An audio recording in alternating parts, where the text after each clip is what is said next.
Welcome to Scoolinary, the online cooking school that transforms people and connects cultures. You will learn with the best chefs in the industry, and you will discover the broadest online catalog of topics related to gastronomy. We publish new courses every week. In our podcast, we have coffee with a chef every week. Each of them will tell us about their experience and their vision for the culinary world to help you better understand this exciting industry. Come on, join us for coffee. Today, we are joined by Jiho Kim, Michelin-starred chef and entrepreneur who's constantly inventing, whether it's in the kitchen or in the restaurant business.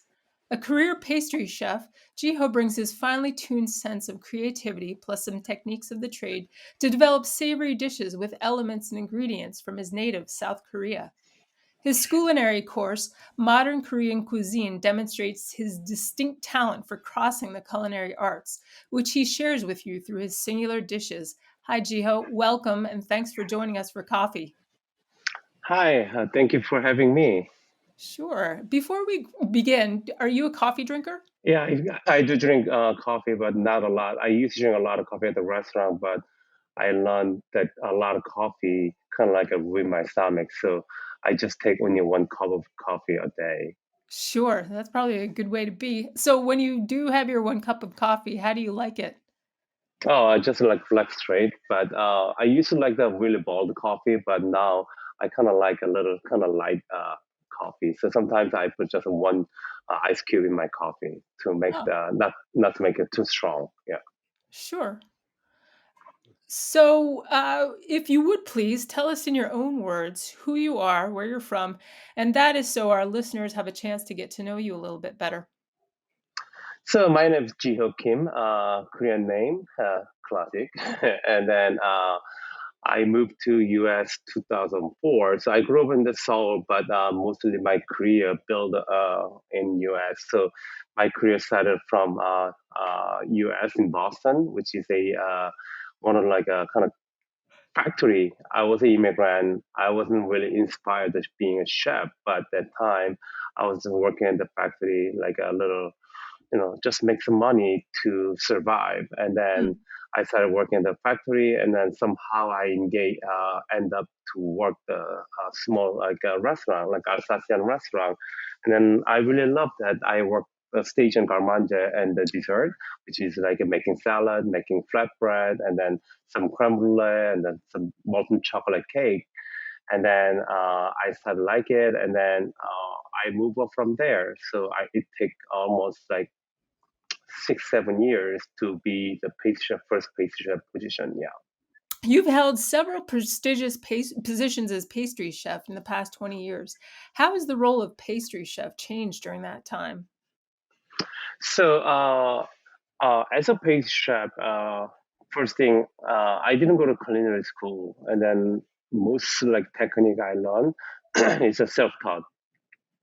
So since I started working in the small restaurant, I started buying books and then like reading, and then I practiced at work, and then I made it something. I tested recipes, so I built my own recipe, and then I became a pastry chef.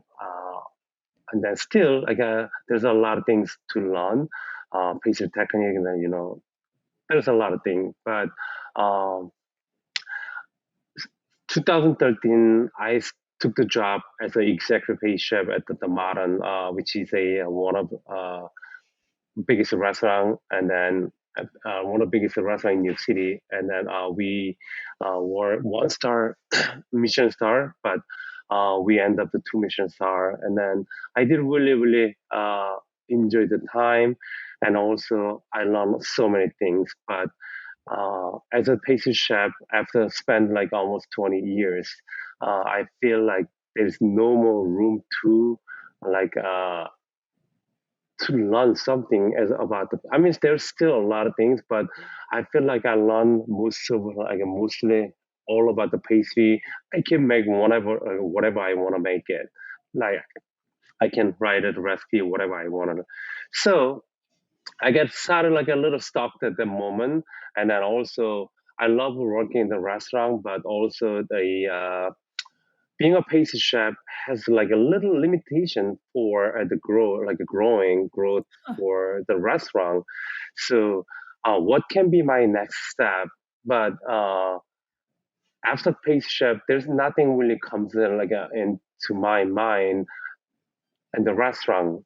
So I might need to change the career. So I was thinking about a little bit. Okay, what if I started like learning about the cuisine, and then I have some basic structure, like a structure from the kitchen, so I can utilize the structure what I've learned, and then I just need to adapt a little bit the cooking technique. Then maybe I can start to work as a savory. So yeah, and then pandemic started. I mean, a lot of people had a really tough time in the pandemic, but actually, pandemic gave me huge opportunity, which is I can start like do my own like cooking, like a small like pop up, which means like running the business my own.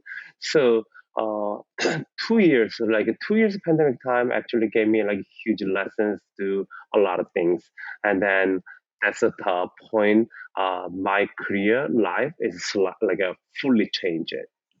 Wow. That's really interesting that the pandemic, well, I think many people in the restaurant industry, especially in New York where you are, suffered through the pandemic and you embrace the opportunity there. That's pretty impressive. Thank you. Yeah. So, what are some of your favorite pastry creations? So I mean, like pastry creation, mostly I was well known about the twill. So uh, twill is a garnish for the like some little like a fine garnish for the like a final dessert, and then also that gives a great texture and then great flavor. Like a lot of times I utilize a kind of dried fruit. Dried fruit give you the really intense flavor, even just a bite, and then also. Hmm. Um, a lot of foam, and then I have great knowledge. I'm a very savvy about hydrocolloids, so which is like a carrageenan, like a gelatin gums, like gums, like hydrocolloids means like changing the texture, so like a liquid format into the like solid format, and then solid format into the liquid format. There's a lot of things I learned, and then I study my own, and then uh, that kind of technique I use a lot when I was a pastry chef. Huh. And these are all skills that you learned when you were in the US. Is that correct? Yes, correct. So, uh, very interesting thing is I was like kind of like into. I mean, I learned just like a small, like basic pastry things from my book, like from the books. Yeah. Or I read it. And then one time I saw, uh, like I just read about like Elberly. So like Elberly, like Ferran Adria, he's cooking that time. It's like a molecular gastronomy was like into the new world, and then like a lot of chefs kind of like talking about it. And then I bought Elberly cookbook for the first time. Like I believe I spent like $400. Ooh, That cookbook wow. wasn't cheap, but No. yeah, but actually, after I read a cookbook, that changed my mindset, which is like I want to be the unique, and then this totally how like the chef can be unique cuisine and a different mindset. So that's a huge lesson I got from just like a cookbook. And then after that, I researched my own because here in US was like a very limited information, not like Spain that time. So I researched a lot, and I talked to the company and then get all the information, and then I started study on my world and the cuisine. So like as I said earlier, like molecular gastronomy brought me into the different level. So let's back up about, I don't know, 21 years to when you were still in South Korea. Uh, does Korea have a culture of sweets? I mean, Korea, yes, when I was kid, like we don't really eat a lot of sweets, but there's no kind of culture for the dessert. But Yeah. last 20 years, like 30 years, like I believe Korea had like a little bit of culture. So actually, sweet culture. So a lot of like a Korean sweet is actually it's like from Japan. Like Japan also Hmm. like do a lot of like a French European pastries, and Yeah. then that come to the Korea. So Korea has like mostly like a dessert is now really there, but like mostly people eating after like something dinner, like some people looking for some like especially most people love the just a fresh fruit, but sometimes people looking for some cake, something like that. But Mm. Korea is not really Korean culture is not really with the dinner like meal with comes with the dessert. It's not really. So, do you think if you were to go back to South Korea now and start selling or start promoting your style of pastry, do you think there would be an audience for what you do here? Do you think there would be an audience for you there in South Korea? Yeah, I mean, now if I go back, Seoul, if I do the dessert now, I'm sure there's like audience for now. But like let's say like 20 years ago, like if I do that, then I believe like it's not gonna work. Yeah, it's not really. That time people just eating mostly cheesecake, something like that, very like Mm. simple, Yeah. and then people not really know about the like plated dessert. So even before I came to US, I didn't know about like a plated dessert, something like something. It just I just all I know is just cheesecake, some like some apple pie, like something like that. Very simple things. Hmm. Hmm. So let's talk a little bit about your restaurant, uh, Hmm. Jumak Banjam. It's a Michelin-starred restaurant in New York City. Can you tell us a little bit about the name? So Jumak Banjam, so Jumak is a tavern. So Jumak started up from the pandemic time. I did a pop up. So uh, pandemic time a lot of friends they are just at home they just kind of like everybody just lonely something kind of like kind of like they want to do something and then also I want to do like I want to kind of like meet the friends like and then it wasn't like a clear time when pandemic will be clear done we just stay in a home we don't know what else like we can do and then we just like have a chat through like a Zoom meeting 6 o'clock people can just gather like a Zoom meeting and then we just have some drinks and like, talk each other. So why don't I have a space like a little bit? We just follow all the CDC guideline, which is like 6 feet, like distance and everything. So just people can gather outdoor dining. Mm-hmm. So I want to have like kind of like a tavern. People can gather, like friends can gather, and then we get to share the like some ideas, like some information, something. We need some information that time to survive. Like there's a lot of challenge at that time. So I wanted to have some space to have a kind of like something uh, communicated. So I came up with name Jumak. Jumak means like tavern in Korea. So Korea Jumak is a space for people gathering there. A lot of like traders, like a lot of people like gather there. They share the like kind of information, and then they get some drinks, some eat, some snacks. So that's how I come up Jumak. And then that is kind of like my brand name and after a couple of years, I did a three series, the pop up, and then I ended up the open restaurant with my partner.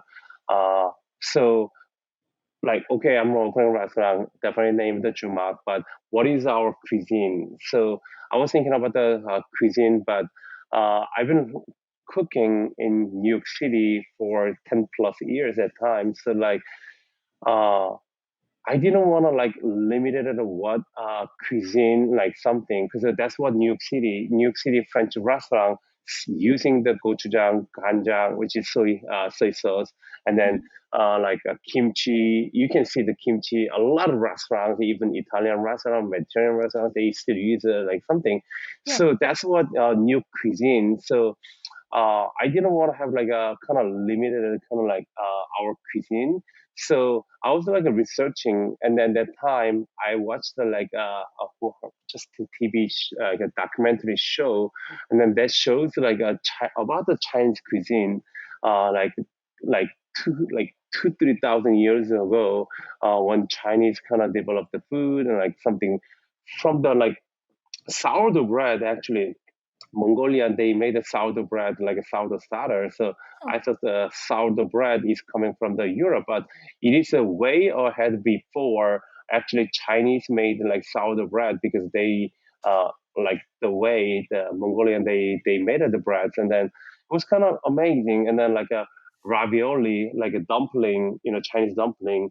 Kind of like I don't know if I'm wrong. I'm not like a historical like expert, but at that document, like a ravioli, Chinese make a lot of dumpling, and then one of the like dumpling is they move to Italy, and then Yep. they become the Yep. raviolo, and then like pasta also like a noodle dish is coming from China to ramen dish is also Chinese, like there's a ramen noodle kind of same thing. There's a couple names, but that is also kind of like same as Japan. So that's how I like whenever I have like a little bit Chinese inspired. So I researched the banjam. Banjam means like a fine dining restaurant in Chinese. That's why. Oh, Okay, it's kind of like something kind of fun. Like we yeah. are not Chinese restaurant, but yes, like a lot of like food is kind of mother sauce. Like mother sauce can uh, change in like like Espanol, like a bechamel, same as that. So I put Chinese cuisine as like a mother cuisine. That's why. Oh, that makes sense. Do you know if sourdough is still eaten in Mongolia or even in China? I'm sure they do, but I don't know. The culture changed now, but that's what I saw. And I also the show, because I used to be pastry chef. So the reason why people making the sourdough and then like using like a starter because like bread doesn't the flour doesn't have enough the gluten. Huh. So the way they enforce the develop the gluten. Uh, is a fermented dough. So the starter culture, eating the starch there. So Mhm. you get to like make only pure the gluten there. So you can add to the dough. But that's what actually I watched that through the show. I wish I can remember the name of the documentary, but it was now like it's too way too like a long time ago. But that was Huh. kind of very interesting. The cuisine, yeah, Chinese Yeah, cuisine, yeah. sure. Uh, the restaurant, your restaurant, has incorporated elements of Korean cuisine into its menu. Question for you: do you feel a responsibility to elevate Korean cuisine in the international dining scene? I mean, yes, I will say I'm a Korean, but I live in New York City. But I am. I don't. I never thought about like I am at a ambassador Hmm. for Korean cuisine. Hmm. But yes, like anytime, like something, uh, like I'm happy to talk about like what is Korean culture, Korean cuisine. But as of now, living in the New York City, I am a little bit more reflect like a kind of New York City cuisine. Hmm. That's what I am doing right now. So that's the new cuisine is incorporate also Korean cuisine as well. So like new is sort of like a melting pot here. So many like a diversity, the culture, the cuisine here. So I am the one of the component be the new cuisine. Yes. Right, and that melting pot there in New York City is extremely competitive. How do you stay competitive in the restaurant business? So yes, I mean innovation. Yes, like a creative whatever is very important. Also, but the consistency is really important. Consistency is like one of the key to be. The food has to, chef has to taste the food all the time. Hmm. There's a recipe, there's something formula always goes, but at the end, before you serve the food, you have to taste. So if that food is not too salty, perfectly seasoned, presentation, yes, important. Whatever, a lot of things important. Most important to me is like you need to taste as a chef's palate, and then you do not over season, you do not under season. You have to make the right amount, the perfect season the food. After Mm. that, also you get to you serve the food as you know. It's a, like presentation is very important too. You need to have like a kind of sense of like a kind of touch, like how Yeah. elaborate this dish to the next level. So when the first thing people see is oh wow first, and then second wow is coming from the flavor. That's the Mm. most important thing of the one two things. Yes, and then that's what I try to do best. And then my goal, yeah. Yeah. Well, those are two very valuable pieces of advice. I'm sure people will really want to take those to heart.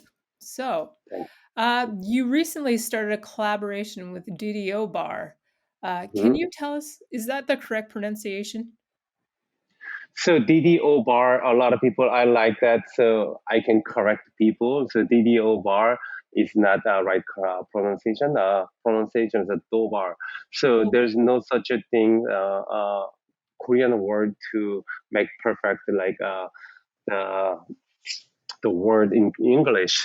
So I did it just myself, the DDOBAR, which is Dobar. But Dobar means in Korean, see you again. So Oh. that's how I came up the name because like this casual restaurant. I want people come back again, again, again, so they can feel like a very like engaged with us, and then feel more the like a friendly. So that's how I come up name the Tobar. So see you again tomorrow, even though it can be tomorrow, but our guess is really come back again. So yes, I opened Tobar actually. This supposed to be open before the Jumat, but it took a little longer because the pandemic. Uh, Mm. Yeah. but Dobar is a omakase tasting menu, uh, which is a yubu tart. Yubu tart means like yubu means fried tofu, and then Mm. we fill with in the fried tofu we fill the sushi rice, and then we make all the toppings there. So the structure it looked like a tart. So that's how Oh. I come up the name the yubu tart. So it is a yubu tart tasting restaurant. Huh. Wow. And that, when did Dobar open? So Dobar opened a year ago, or like a year, a little bit over a year ago. So 2022 December we opened. Okay. Okay, so you've really been involved with Jumak Banjung Dobar, your pop-ups. I'm Mhm. not quite sure what else, but I'm sure there are others that I'm missing here. So what would you like the restaurant industry to be like in the near future? If you could design it, what would that look like?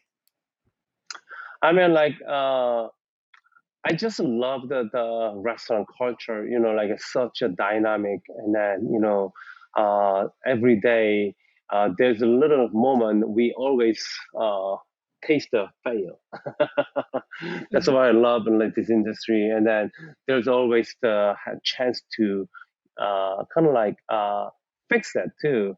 So sometimes the food is good, but sometimes service is not good. There's a lot of things going on. So such a challenging industry. So that's what I love. And then what was the second question? I'm sorry, I just missed that. Oh yeah, no, but well, it was just if you could design the restaurant industry, what would that look like? Industry. Oh, okay. So restaurant industry, how I like so first thing, I'm sure that a lot of like entrepreneur for the restaurant industry, they have like same mind, uh, especially like in US, like a lot Mm. of country don't have that tip culture, but in US have a lot of like the tip culture. So there's one thing actually happening to at Dobar is a we don't have a front house server.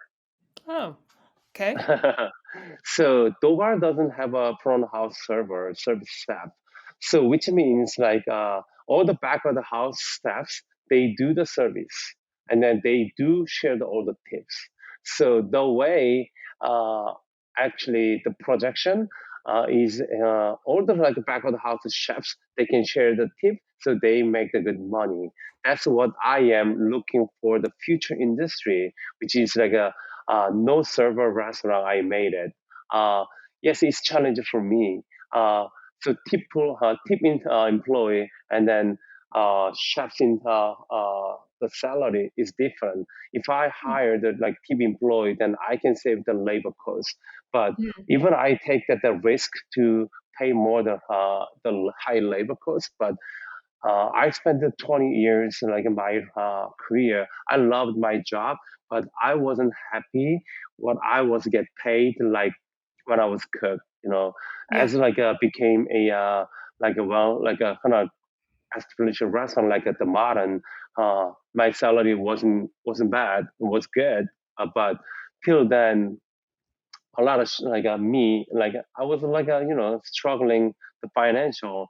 Yeah. Uh, so I wish. I mean, I love the job, so I was there, but I wish I could get paid a little bit more, so I can support my life better way. But still, a lot of chefs, young chefs, like as a cook, as a like young chefs, they work a restaurant, but they love what they do, but I don't think that they get compensated the enough based on what they do in the kitchen. It's such a like hard job, and then also uh, I just don't want to like say something kind of a little kind of cultural thing, but I have to because the front house servers. Like service staffs in New York, in US, especially in New York City, they make way heavy money, a lot of money. They make a lot of money Yeah. based on what they do. So I don't think that's fair, be honestly. That's why I hope no one blame about this my comment, but it is true though. Like service staffs making way too much money, and then like kitchen guys working. I used to work. I mean, like 60, 70 hours a week, and Hmm. then like like a low money, but Yeah. service staffs they work 30, 40 hours, and then they make double money than me. I wasn't happy with that, but that's what I want to do in the future. That's what I am looking for. Whatever the way I can compensate the back of the house based on their like the work. They burn. They get caught. Like Yeah. they work with the risk too. Yeah, Sure. but the compensation is not enough. Right. And as you well know, tipping is a very controversial or a big issue in the United States right now. So if you're looking to equalize what the front of the house and the back of the house staff make, Mhm. how do your diners what's been the response from your diners?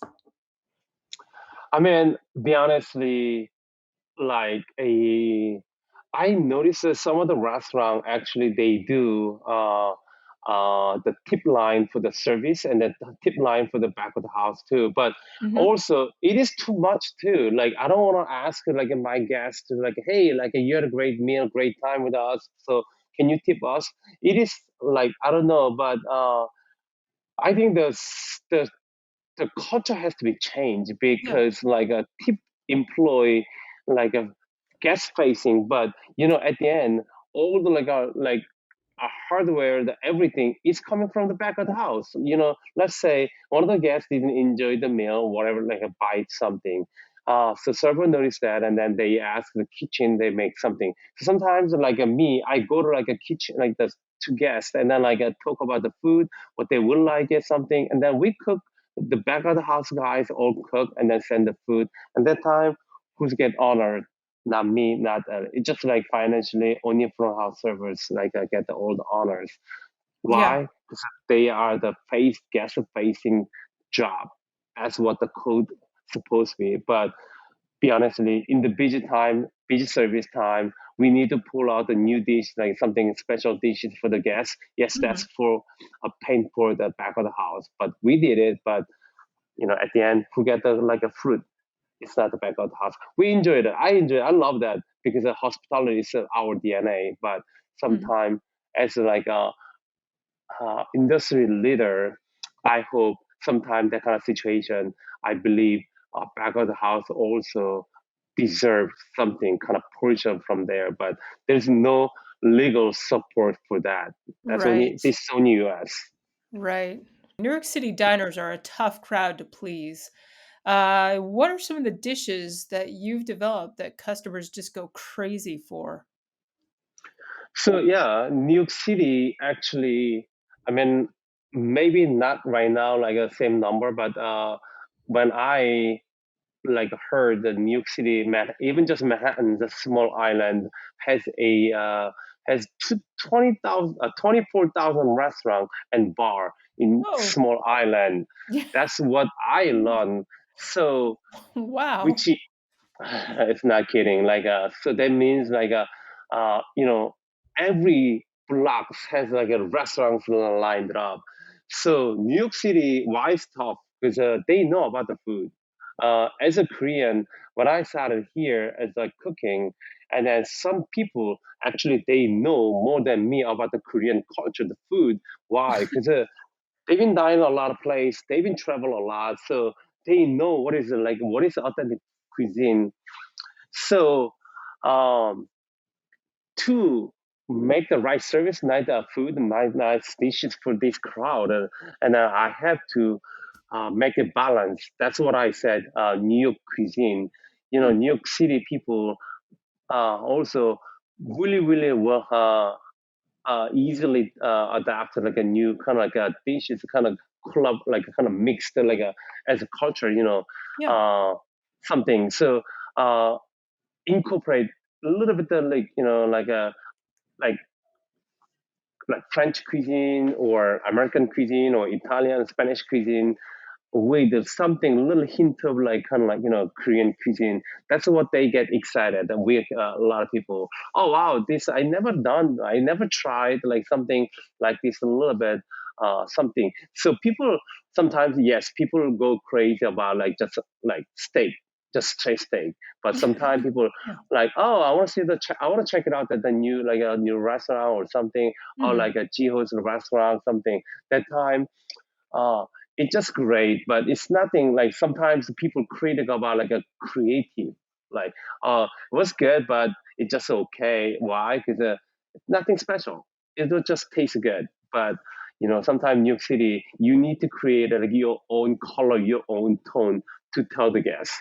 So that's what I've done it to my cuisine, which is like I use a pastry background, so I use a pastry technique, and then a little bit of Korean culture is like touch that, and then also uh, like what's in New York City cuisine happening, like just adapted or something. So just to like blend it well, and then that's how I can serve the food to the guests, and then sometimes doesn't work, but most time it well received from the guests. Well, yeah, you brought it up yourself. Some of your dishes, some of the main dishes actually that you put into your Scoolinary course do incorporate pastry techniques like mousses, sabayon, and the galbi sauce with chocolate. These are really your signature dishes. How do these ideas occur to you, and what makes you think that they'll work? I mean, so I use mousse and like sabayon. This is like a really pastry 101 skill technique. So what I learned, like how do I make the perfect texture for these kind of things? So I do know that texture that build like a technique, and then all I have to do is like a less sweet and then a little bit more seasoned as a savory. There's nothing challenge to me.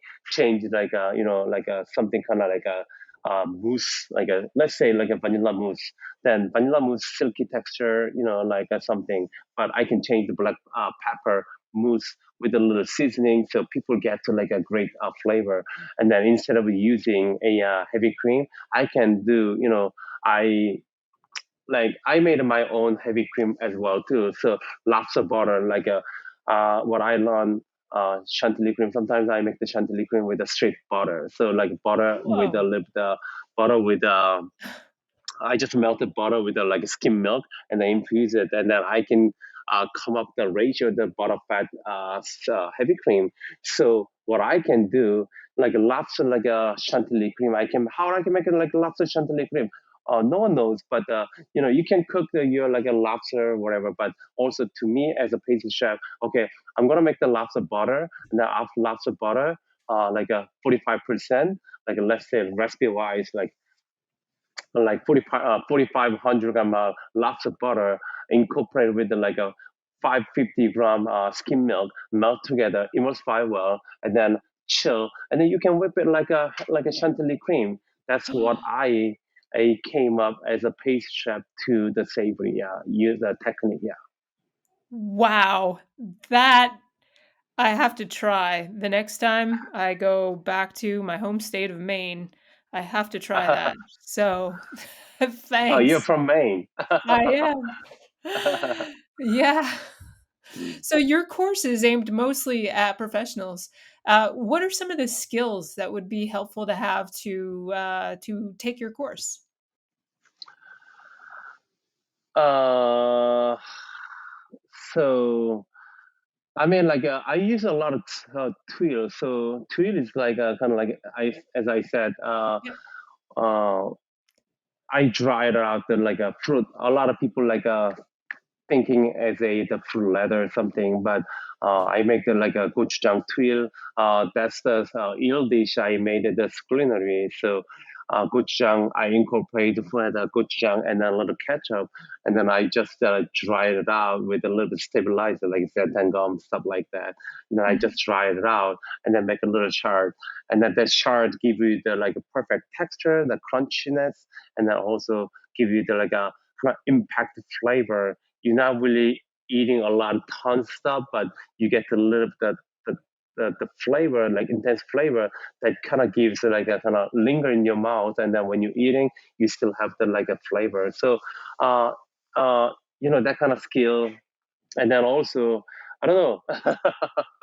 There's so many things to list, but I just say like a pastry skill is really really chefs need to learn about the pastry. Why sometimes you need to create Mhm. chefs need to create their own dessert as well. Sure. Sure, that makes sense. So, how would you like professional chefs who complete your course to use your recipes? I mean, that's my honor. If somebody uses my technique and hey, like I learned this technique, this kind of things. So, like I saw Jiho Kim, he did this, and just did it. I mean, that's what I refer earlier. Paranajria, he doesn't know me who I am, but I know him. Why? Because he's the man, he's the chef who changed my culinary, like Oh, showing different world, like, like out of the box. Like I am the person always watching in the frame, inside the frame, but what's happening in the outside the frame? What can I see something? What people not seeing this, that's what I would see. So if somebody, oh, like at least even just a person say, oh, Joe, like he did this, I learned something. That's a huge honor oh. for my career. Yeah. Yeah, sure, that makes sense. So let's move away from the kitchen and the restaurant business for a Mm, second, because mm, anyone who visits your Instagram profile mm. can see that you're also a long distance runner. So Yes. do you have any running goals coming up? Yeah. So I am running Brooklyn half marathon. So actually, I started run 8 months, like now, like 8 months ago, I believe, like 8 9 months ago. I didn't really count how long exactly ago, but so I work two restaurant, Yeah. morning time.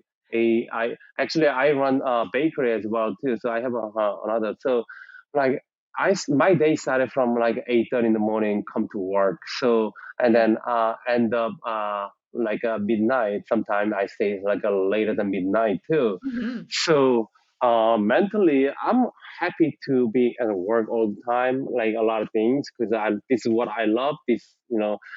I'm doing what I love to do, so there's no complaint about it. But my body physically, actually, a little bit. Sometimes I feel a little bit exhausted. So Yeah. I started run. Actually, I started run, and then to build up more the strength for the day like working. And this gave me huge benefit, changed my life. Actually, Huh. started run.